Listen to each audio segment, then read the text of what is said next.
Okay. Hi, Christian, are you there? Yes, Commissioner Brooks. Christian, are you there? Yes, can you hear me? I can hear you, yeah. Okay. I just sent you an invite too, so I don't know if that will help connect, but I guess in the meantime, you can at least hear while I'm trying to connect. I can also see if IT can come up if you're still in the board office. I'm not. I'm home because they were having issues earlier, so I couldn't do the thing that I needed to do because of that. You could. Okay.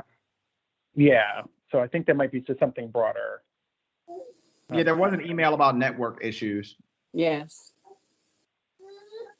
Great. Okay. So, I'll look in my email in a hot second, Christian, to sort of see if that link will work for me. And in the meantime, I just have up the presentation and so forth. And so, do we have everyone present, Christian? Yes. Mr. James isn't going to be able to make it. Great. And so, with that being said, greetings to all the commissioners. I can't see you, but I know you are there, so welcome. And really just wanted to sort of kick off our policy meeting for today. And we'll be discussing policy GCLE on telecommuting. And so we'll convene this policy meeting at 3:34 p.m. And so I believe we have Chief Grant Skinner presenting to us today. And Chief Skinner, if you can keep your presentation in 20 minutes, that would be great. Thank you, Commissioner Brooks, and good afternoon, everyone. Joe, I see the presentation is up, and I believe you're going to give me control so I can advance the slides. That's okay, or you can do it. Thanks. Some of the background on policy GCLE first is that this is already a relatively new board policy. So we went through a policy development process for this telecommuting policy back in 2019, and it became effective in the fall of 2019. This means that last school year was the first time we had any implementation of policy GCLE, and that left only about 3 months between the time it was put into place, or can't do my math right now, but maybe 4 months between the time it was effective and the date when we had widespread school building closures and other building closures. So even though it is a relatively new policy, we asked for this to come back for proposed revisions this school year, knowing that because of the COVID-19 pandemic, we have now had an experience where, while not telecommuting per the definitions of the policy, we've had many people working from home well beyond what is outlined in this policy, and we knew that there would be some lessons from the experience that people have had over the last year. Just on a technical note, this is one of the policies that the legal office and the CEO highlighted back in the middle of 2020 as one that we could not implement in its normal form during the COVID-19 pandemic.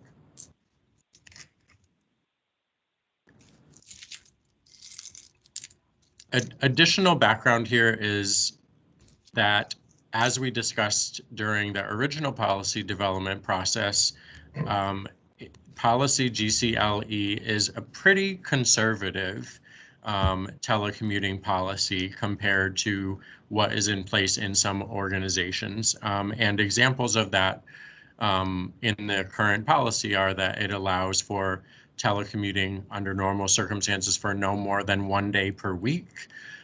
There are some limitations on which employees are authorized to telecommute. In particular, it does not include non-exempt or hourly employees. And another aspect of conservatism in the policy itself are that there are specific and day-specific forms that are completed by anyone who is approved by their supervisor for telecommuting. To add to what I shared on the prior slide, we know that our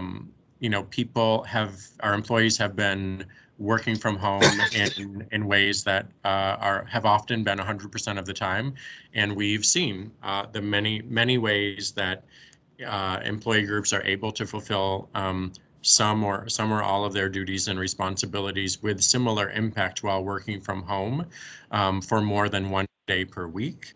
And we believe that in light of that experience, some expansion of what's outlined in the telecommuting policy may be appropriate.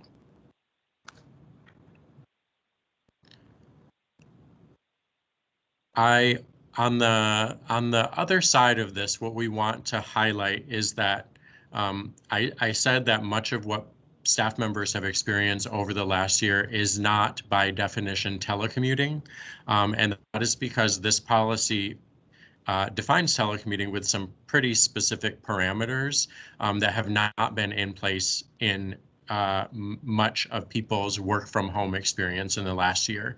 And it is another reason that we wanted to elevate and revise this policy at this time to make sure that moving forward we can be clear about what telecommuting by definition of this policy is compared to what people have experienced in a moment of crisis and without adequate notice. So examples of that are that working from home while you are providing care for one of your children is actually not in alignment with our telecommuting policy, either in its current form or what we are proposing in terms of revisions. And yet, by necessity, there are times in the last year when that actually has been allowed and in fact even encouraged at times, given the needs of the moment. So this is also an opportunity for us to ensure that a very new policy is not misinterpreted and misapplied given the experience in the last year. This slide shows several proposed revisions to the policy that show up in the either the policy itself or the regulation as proposed and posted on board docs. So the first is that we want to expand the eligible employee groups. I shared on a prior slide that hourly employees or non-exempt employees were not included in the first iteration of the telecommuting policy, and we would like to include our hourly and non-exempt employees as employees who could be approved by their supervisor for telecommuting. Another example of a previously ineligible group in the existing policy are staff members who have less than 6 months of experience working with the district. So the revision proposes that employees could be approved for telecommuting from the start of their job with city schools. The second bullet is perhaps the most significant proposed revision, and that is to increase the maximum number of days per week for telecommuting. This slide doesn't say it, another slide says it, but the proposal is to increase from a maximum of 1 day per week for eligible groups to a maximum of 3 days per week. We want to reflect the possibility that depending on the type of role someone has, their daily expectations for telecommuting might be reflected differently. And again, there's some more information on a coming slide. We also want to, we make reference in this policy now to another policy, which is our leaves policy, where there already is flexibility for chief officer or through their supervisors to provide some other types of work flexibility that are not telecommuting. And then we want to include more language to strengthen the expectation that when telecommuting, an employee is expected to be able to perform every aspect of their role that they perform when they are in their typical work location.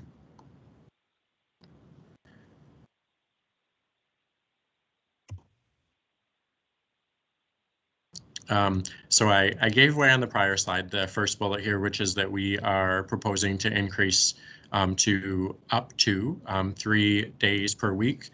The existing policy has the existing policy offers the telecommuting option to employees on based on a discussion and approval from their supervisor. So this is no employee is entitled to telecommuting, but based on their discussion with their supervisor and what their supervisor approves based on their job responsibilities, based on their work performance, and any other factors that impact their ability to telecommute, they could be scheduled for up to 3 days. It doesn't mean that it would always be for 3 days per week.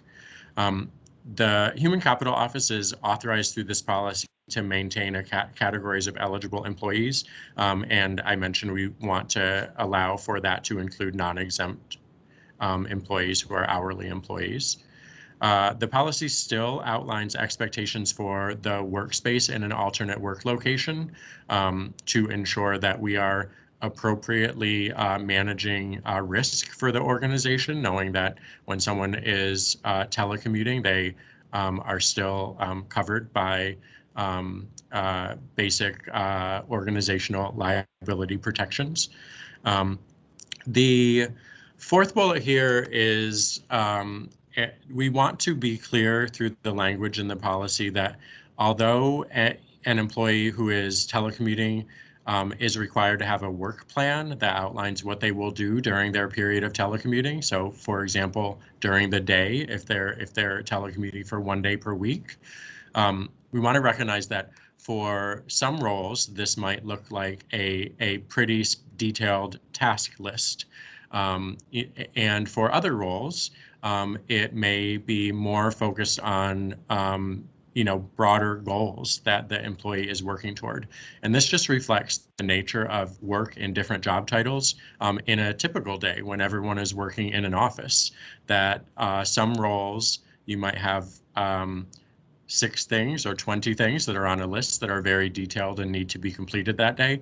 And in other roles, the work plan might really be to advance a body of work in a particular way. The revised policy continues to highlight that telecommuting is not a substitute for the use of other leave time. So it is not meant for someone to say they are quote unquote working from home when really they are too sick to work on a given day. It is not used as a substitute for childcare. And then again, as referenced before, it's also not a substitute for other appropriate supervisor approved flexible scheduling. There are staff members on a given day where they may have someone coming to provide service for their refrigerator in their home, and their job may allow for them to do some work from home while being in that space so they can be available for someone coming to provide some service. That's something that already a supervisor may provide approval for and does not require a telecommuting agreement. And we just want to highlight that, the specificity of a telecommuting policy and the telecommuting agreement does not mean that other reasonable approaches to flexibility are not authorized, and because they are and are subject to a supervisor's approval. The final bullet reflecting revisions is that we want to ensure that we have as much as this is based on individual supervisor approval, we want to have some better sight into what this looks like across the organization, and therefore there is language to require supervisors to report each case of approved telecommuting through a process to be developed by the Human Capital Office, and then for the Human Capital Office to complete its own annual review of trends in telecommuting. I will note that this this shows up at the end of the regulation in section 1I, and but in error was not redlined. So if you're looking at the regulation, the section I at the end should have been redlined as an addition. That's not pre-existing language. This slide just refers to existing related documents that the policy and regulation also call for the Human Capital Office to maintain and update once per year. These are documents that the board saw at the time of the original policy approval. And with that, I am invite questions or comments about the proposed revisions. Great. So thank you so much, Chief Grant Skinner. I finally got my internet to do right. And so I would love to hear some questions, comments from our commissioners. You can either raise your hand or you can jump in.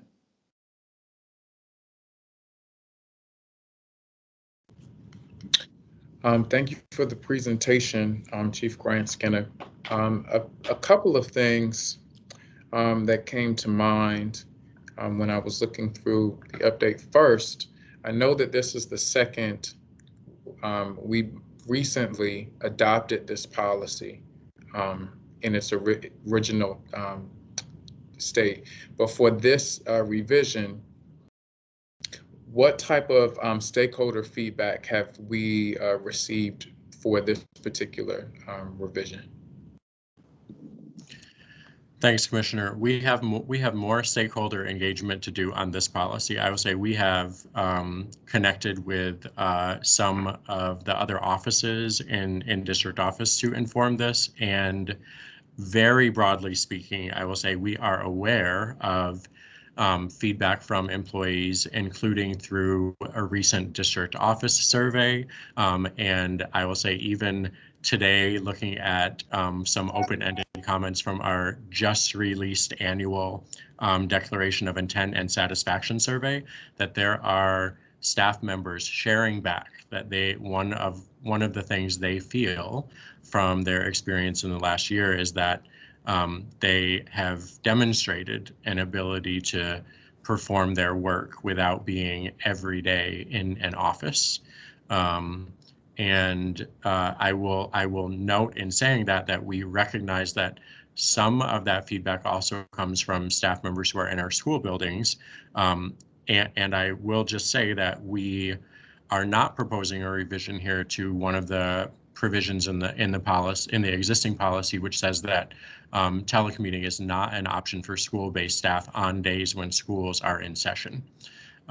So just naming that, there are others who do serve in schools who may have different perspectives there, and we are holding in the proposal here that it is important for our school-based staff to be available in the building to students on days when schools are in session. One other thing to name there is the feedback received from some employees through surveys goes so far as to indicate that there are some jobs where it feels like they could be full-time telecommuting jobs. And I will highlight our perspective at this time that a maximum of 3 days per week is a significant expansion and feels more appropriate than allowing the potential for full-time telecommuting. We recognize that we are a school district and we are serving students who usually and hopefully again more widely we have students who are receiving services in person, and therefore the nature of our organization involves a lot of in-person interactions, and we're just not the type of organization where it feels appropriate to have staff who are always working from home. But Chief, do we have any roles, since you mentioned that, do we have any roles that come to mind that could potentially be exclusive roles that are remote or remote roles. As we're moving further into the 21st century, I just wonder, are there any roles that could solely be done remotely? Generally speaking, I'm just curious to know if there are in a school system. Not that I've heard of any, I'm just interested to know, because I think that could inform the development of a policy like this, since it is coming back for a revision, so to speak, right on top of a pandemic, right, where most people are working remotely. So a lot is changing. So I'm just curious to know if we are thinking forward like that, if there are roles that exist that perhaps could be included in that category. Yeah, I appreciate the push and the question, and from board members and from other stakeholders, we will try to get some more of that input, because I mean, the short answer is from my role, I would say absolutely. There are some jobs in the district where it is likely that the job could be performed fully remotely.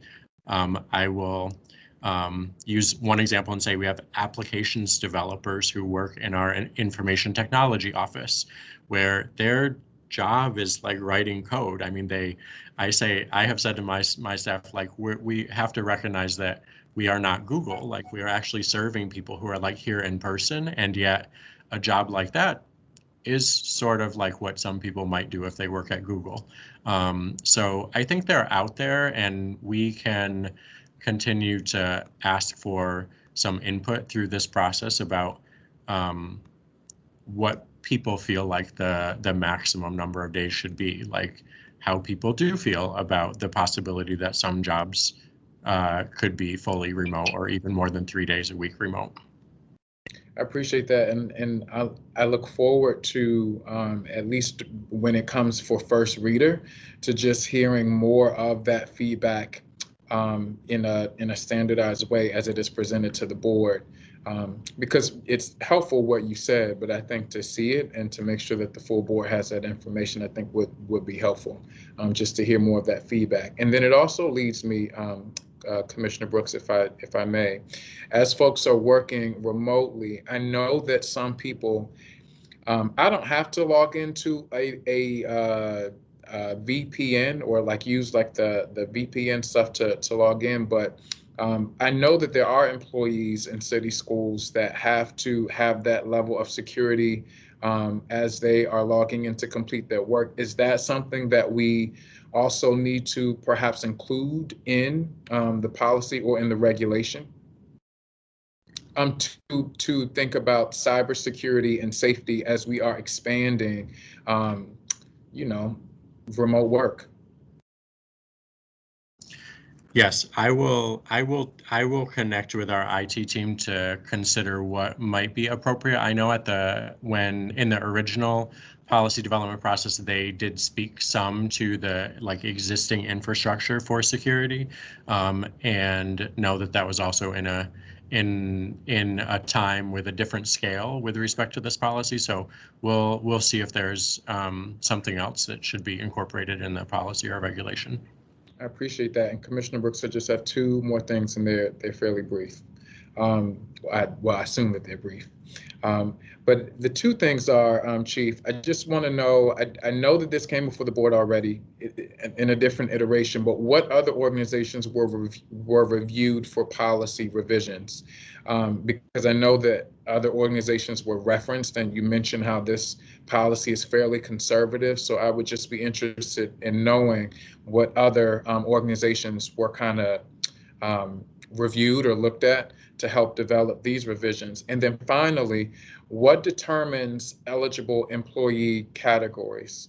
That was a question that I had when you were talking about it. So I will be interested to know, because in the draft, it gives the Office of Human Capital the authority to determine what those eligible categories are. But I'm curious to know how you all and it's more of a processing question, but how you all would determine which employee categories are eligible for telecommuting. Yep. We can share more details with the first reader on other organizational comparisons. I will say at the when we brought this the first time, our comparisons, we mostly stuck to comparisons with MSDE and other districts, which again are also at that time had pretty conservative policies, even though they were looking for ways to incorporate some telecommuting. And we can share some of the comparisons that are on the other end of that spectrum. And for the, I just drew a blank, Commissioner McFadden. What was your second question about again? The eligible employee categories. Oh, yeah. I will say at that language that you referred to is the place that it says that it may not include school-based employees when schools are in session.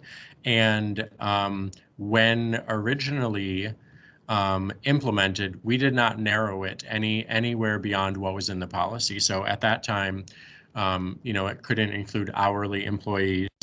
It couldn't include employees with fewer than 6 months of service with the district, and it couldn't include employees who had some disciplinary matter in the last year. That last piece is still retained in this proposed revision, but we didn't actually narrow this any more than those requirements in the policy. So I don't know actually, and we can think about like how to be clear about what factors could be considered to potentially otherwise narrow like eligible or define eligible categories of staff. That would be helpful. I appreciate it. Thank you. Thank you, Commissioner Brooks. Thank you, Commissioner McFadden. Chair Chiniga, do you have any questions? Oops, did we lose you? Yeah, I'm sorry. I've got a lot of background noise. Oh. This policy, I mean, what you presented, I'm pretty clear on. I don't have questions specifically, although I think they're related. And you just mentioned about school-based personnel. So given the experience now of what has happened over the past year with the emergency closure, is there any this doesn't really cover that technically. Has there been discussion about codifying some of that experience into, in terms of requirements, return to work, that kind of thing? If that should happen again, I should say when that kind of thing happens again, because I assume it's going to happen again at some point, and we need to really have some clear parameters around what happens in those situations. That's a terrific question. We have not had that discussion, and we can consider that. I think it's a great call out that we found ourselves in a situation a year ago where we did not have existing policy to guide us with respect to something like working from home. And yes, Commissioner Cheney, I feel like that is very forward thinking and beyond what we have yet discussed. So thank you for naming that for me. Thank you. Yeah, and so I think Chief Grant Skinner, I think just kind of echoing again sort of what Commissioner McFadden and sort of what Chair Chiniga has already put forth. For me, it still read really conservative, honestly, and I'm glad that you noted that. One of the things that kind of stood out to me is partly around sort of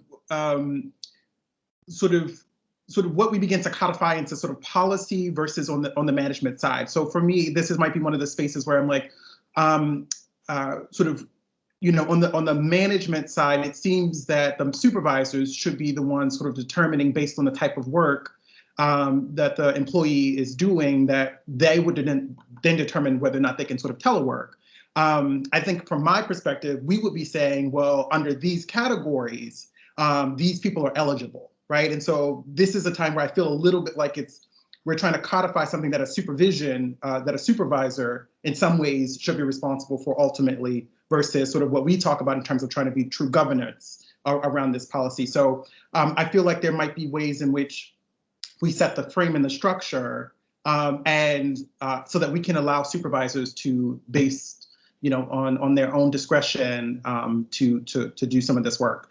And so I think I would be more interested in seeing something that's much more expanded, that sort of allows the guardrails in this case, and then let the supervisors decide sort of how we begin to proceed once we've gotten all the information that Chair Chinia said and Commissioner McFadden said.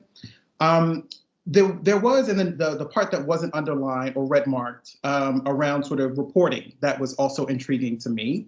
So could you talk to me a little bit about sort of like the diversity component of this, the equity component? So I was glad that there was an expanded between exempt and non-exempt, but like I would be interested to know what y'all were thinking about sort of in terms of actual tracking in terms of data.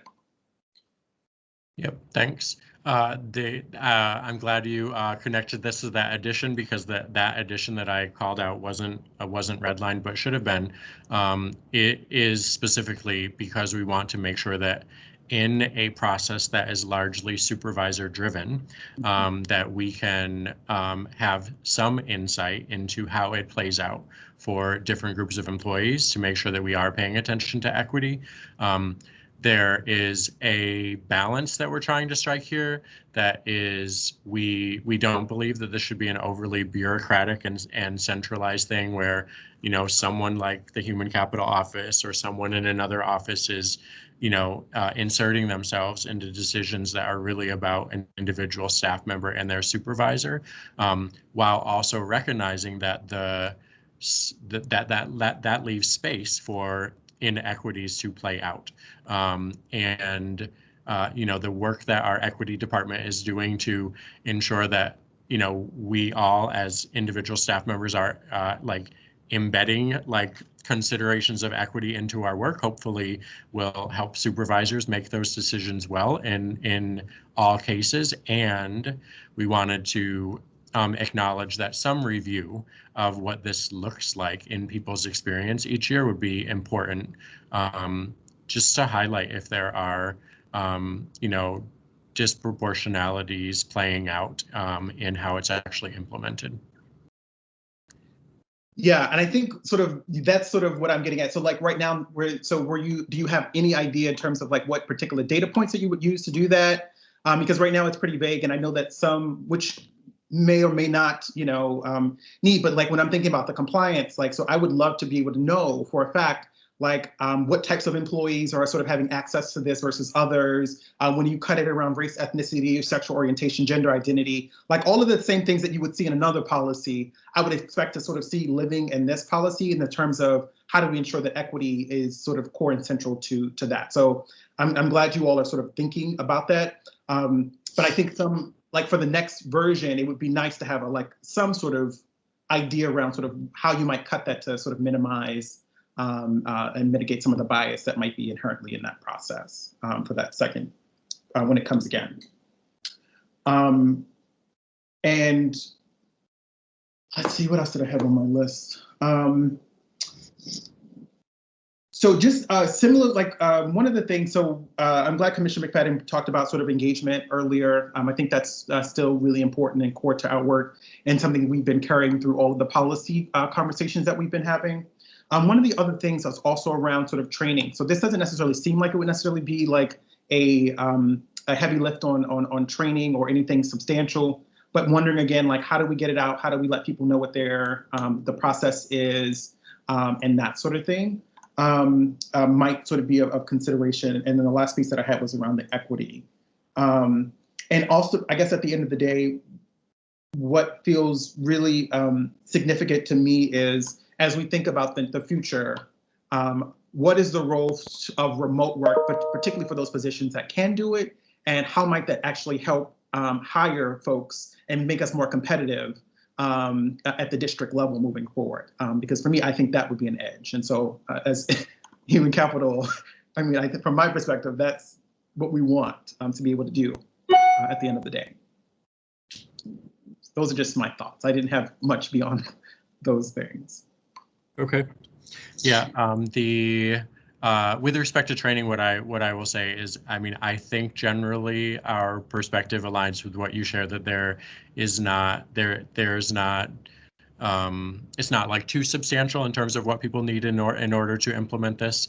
I will also say that when we looked at some other organizations, there are organizations that have full-time dedicated staff just to implementation of telecommuting, and our proposed approach here is to continue to have this to be largely supervisor driven and therefore not require that additional staffing that I think is hard to make a priority among the many other priorities that we have.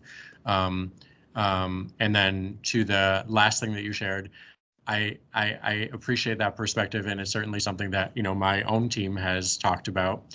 If you could find someone who can do a job really well, who happens to be in a place where they're not able or willing to move to Baltimore, it could expand who is available. And again, I will ensure that in our further stakeholder engagement that we get more perspectives on that, because we have, in the course of the pandemic, we have had staff members who are in some roles who have actually not moved to Baltimore because it wasn't necessary and actually wasn't possible for them at some moments. And I will say that different people have different perspectives about that, right? That there's a side of that speaks to our ability to engage as staff members, people who otherwise we'd never have the ability to have on our team.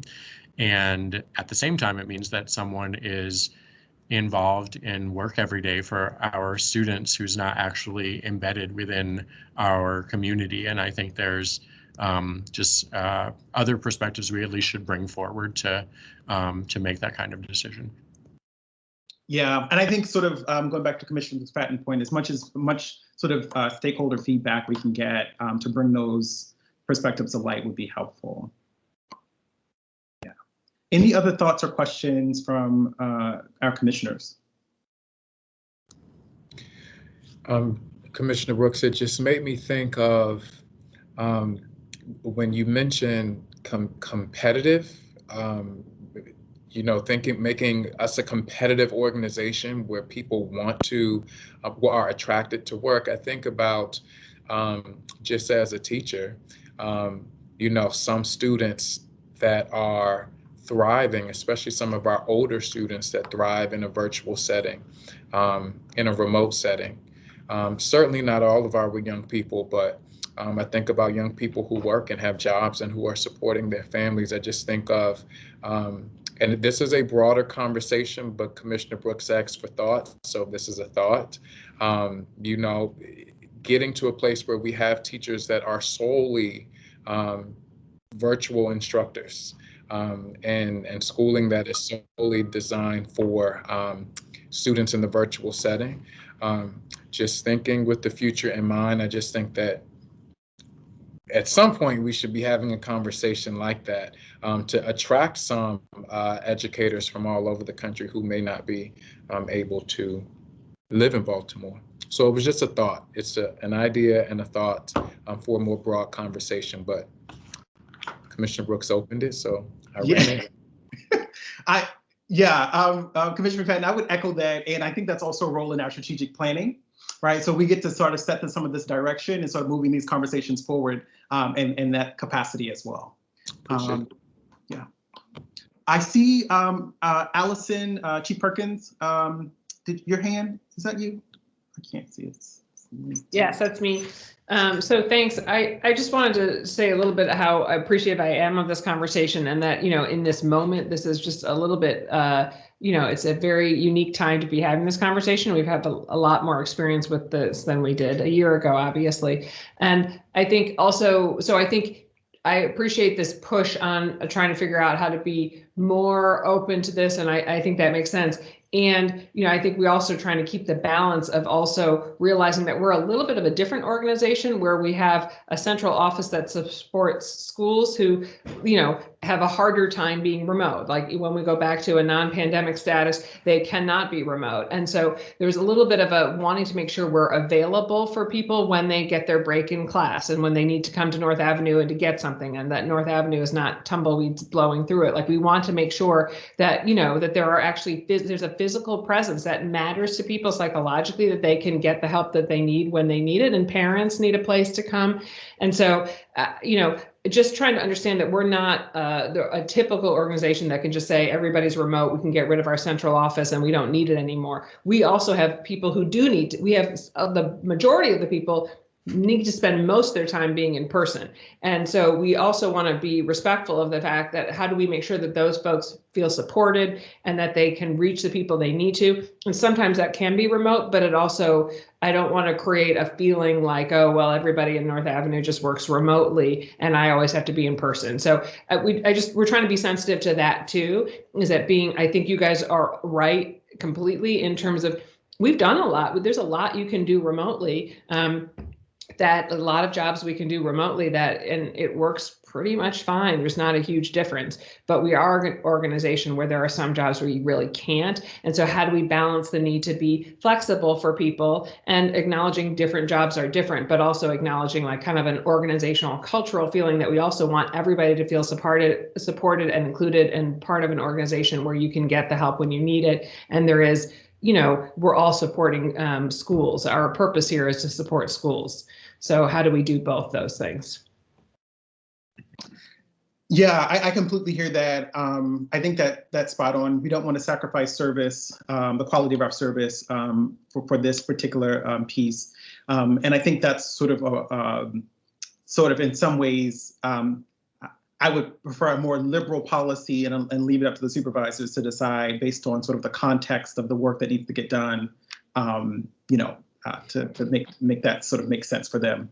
I think that's right. Though I guess what I'm also saying, it's not just about the quality of the service, it's also about the perception of the service. And I do think there's a perception issue if there's a group of employees who are all doing their work remotely, or a large portion of it doing remotely, and there's a group who aren't. And so I just don't also want to create that there already is, we're trying to break down barriers and not have so much divide between North Avenue and schools. But I do think that could be an added way that adds that kind of tension between schools and central office if there's a lot of people working remotely all the time and schools are not. And it's just, I also don't want to create increase a distrust or a feeling, even if it's a perception. Like the service could be the same and it could be perceived differently if it's happening fully remotely. So I just want to think about that too as we think about this. Yeah, and I think again, sort of like the feedback piece with the stakeholders is sort of where we get some of that context, and sort of how do we keep that sort of core and central to the folks so that they can weigh in and say, hey, what does this feel like? Sort of challenge the perception pieces if they're there, and so forth. And so I think that's, so I'm looking forward to the engagement around this to see sort of where people land. And, for me, I'm just like, it's like the more sort of expansive and more liberal in this case could be beneficial for some folks. And so, but yeah. Any other sort of, should I say thoughts, Commissioner McFadden? Thoughts, reflections. And so if there are none, I guess the Chief Grant Skinner, one of the things that we talked about in terms of the engagement, in terms of key stakeholders, and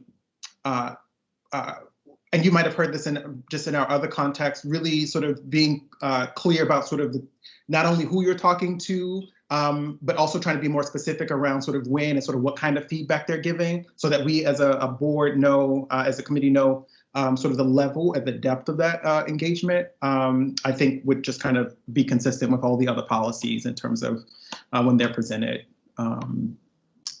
moving forward. Yeah. Great. If there are no other things, so this is all we had on the agenda for today. Christian, do we have any public comments today? No. Okay. Well, Chief Grant Skinner, thank you so much. Allison, thank you so much for the work. As you all know, that our committee meetings are public and available and on YouTube. Once the, I think as Commissioner Roberts said this morning, I think it's like an hour after our sessions, so that people can follow along and sort of review sort of what we had going on today. And I'm just pulling up my little sheet here to sort of, so our next meeting is April the 20th at 3:30. It will be virtual. We'll be discussing IJOA field trips, policy FFA, naming and renaming of school facilities, and BCC board member professional standards. And you can sign up for public comment in advance, only beginning at 9 a.m. the Thursday before the meeting until 5 p.m. the Monday before the meeting date. Individuals or group interested in providing comments to the committee may sign up a couple different ways. You can contact our board office at 443-984-2000, or you can email the board office at schoolboard@bcps.k12.md.us. And let's see, anything else in here? So the speakers will be granted 3 minutes. All public comments should address the policy-related issue at hand that we'll be discussing that day. Sign up is not permitted the day of the meeting, and translation services are available. So if you let us know in advance, we can sort of accommodate as best as we can. If that is all, Christian, did I forget anything or leave anything out?